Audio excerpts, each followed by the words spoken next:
आज भगवान की बड़ी कृपा हुई, हनुमान जी की दया हुई, हम बहुत दिन बाद बालाजी के चरणों में दर्शन करने आ पाए। लंबी यात्रा में रहे, यहां से हम बांदा गए, बांदा की कथा करके हम वृंदावन गए, वृंदावन की कथा करके हम राजस्थान के कोटा रामगंज मंडी गए। वहां बांदा में और कोटा में एक एक दिन में 8-8 लाख लोग कथा सुनने के लिए आए। कोटा में तो पंडाल ऐसे दिखाते तो जैसो भीड़ में छत्ता लगो हो। हाँ,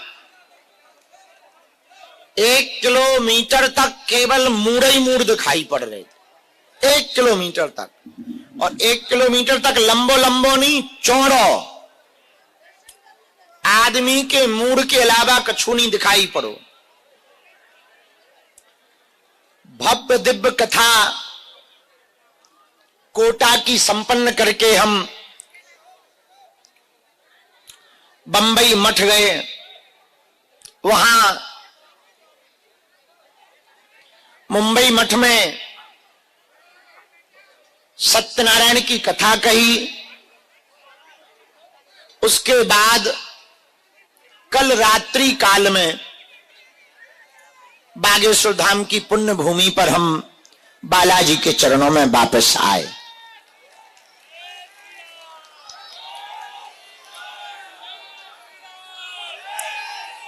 देख लिया हमने जग सारा अपना घर है सबसे प्यारा, लौट के बुद्धू घर को आए।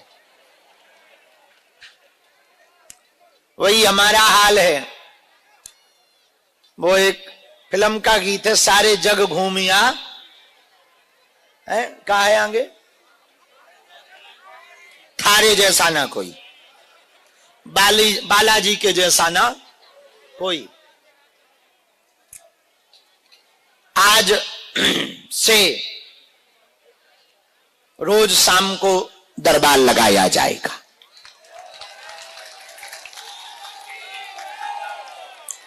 एक कथावर बची 3 दिन की, तो वो तो आते जाते ही रहेंगे। 4, 5 और 6 तारीख की शिवराजपुर बगल में है यही, तो वो 3 दिन भर की कथा बची। बाकी 15 फरवरी तक यही हमारा डेरा है। जाएंगे तो दिन में चले जाएंगे, शाम को दरबार के समय पे वापसी। जैसे कल प्रयागराज नहीं हम जा पाए, तो कल वहां होके सुबह जाएंगे, शाम को आ जाएंगे। तो जो दरबार का समय है शाम का, वो इसी क्रमानुसार 15 तारीख तक अनवरत दरबार लगाया जाएगा। 15 फरवरी को 3 दिवसीय आयोजन 12 से शुरू हो जाएगा।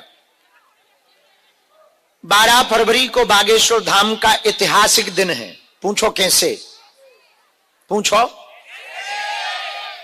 एक साथ 1.25 लाख हनुमान चालीसा पाठ हो रहे।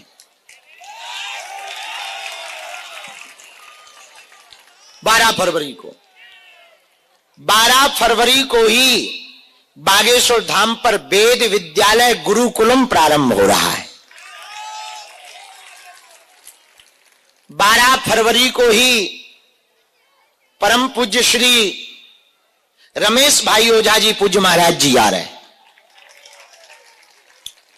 12 फरवरी को ही ऑनलाइन 3 लाख से 5 लाख हिंदुओं के परिवार में ऑनलाइन हनुमान हवन करवाया जाएगा।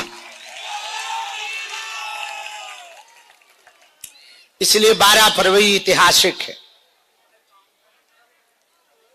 13 को मंडप हल्दी है, 14 को संगीत मेहंदी है, 15 को ब्याह है। 300 बेटियों की बारात आ रही है। एक बिटिया के ब्याह में तो बाप की जेब ढीली हो जाए, और चैथी के बाल उड़ जात, शरीर पस्त पड़ जात। अब हम आओ विचार करो कि 300 बिटियन की बारात बुला रहे, का बीत है। और बारात आ रही सो तो ठीक है, घरात संगे आ रहे। और जगह तो केवल बारात के स्वागत को इंतजाम करवे पड़ा था, हमें तो दोनों तर्पण को करवे पड़ा। बारात से ज्यादा तो घराती को फूफा नाराज हो। हाँ, तो लगभग 8 से 10 लाख लोग पहुंचेंगे। इस बार का कार्यक्रम 100 एकड़ में करवाया जाएगा।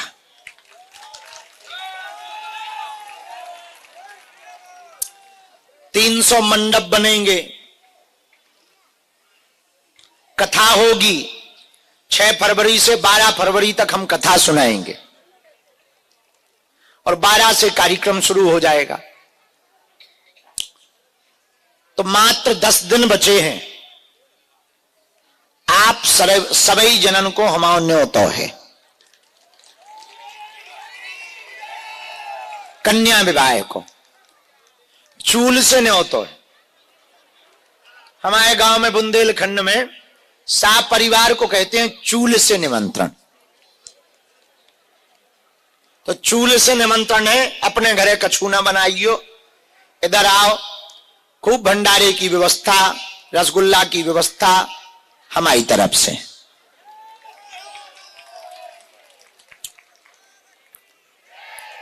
इस बार 10 राज्य और नेपाल सहित भारत की बेटियों का विवाह है। एक नेपाल की भी बच्ची की शादी हो रही। सभी समाजों की बेटियों का विवाह है। दूसरी बात, आयोजन बहुत बड़ा है। हमारी प्रार्थना है, लगभग 100 बेटियां तो ऐसी हैं जिनके माता पिता कोई नहीं, भाई भी नहीं। टीम ने लगभग 30,000 किलोमीटर कार चलाई, 1200 से ज्यादा घरों पर टीम गई, तब उन बेटियों को खोजा। हमारी करबद्ध प्रार्थना है भैया, जिन बेटियों का कोई नहीं है उनके आप घराती बराती बनकर जरूर आना है।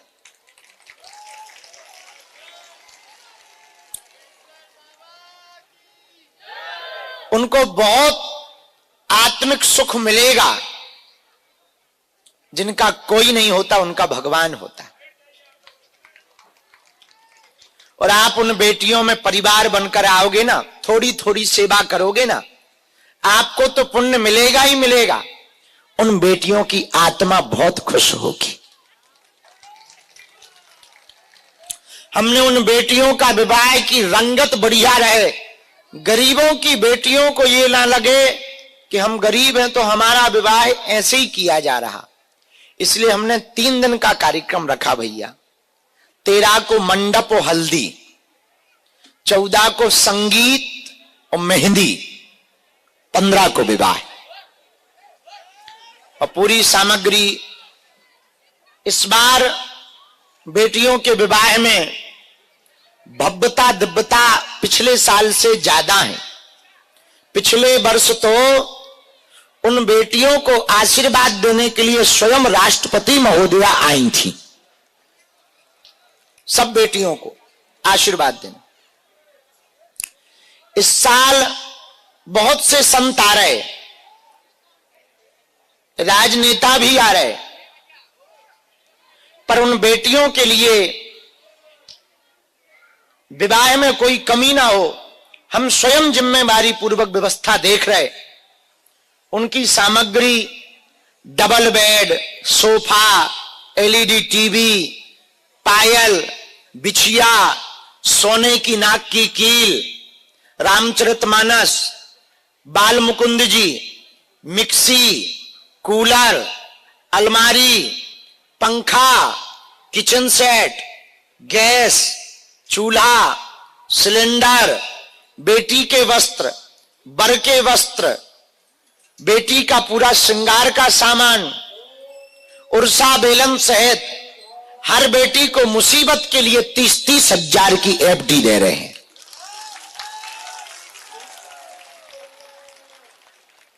ताकि विवाह जैसा रहे।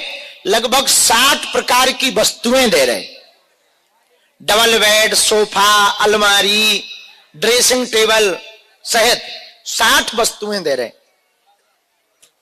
ये बात बताकर हम सिर्फ इतना कहना चाह रहे पूरे भारत से और आप लोगों से, ये कन्या विवाह कराने का हमारा एकमात्र उद्देश्य है, भारत के मंदिरों से गरीबों की बेटियों का विवाह होने लगेगा तो कोई गरीब ना रहेगा। बेटियां बोझ नहीं बनेंगी और गरीबों की बेटियों का विवाह भी अमीरों की तरह हो, हमारी यही इच्छा है। इसलिए बात को विराम करने के पहले हम भैया पुनः हाथ जोड़कर निवेदन करें, हमारा निमंत्रण स्वीकार करो।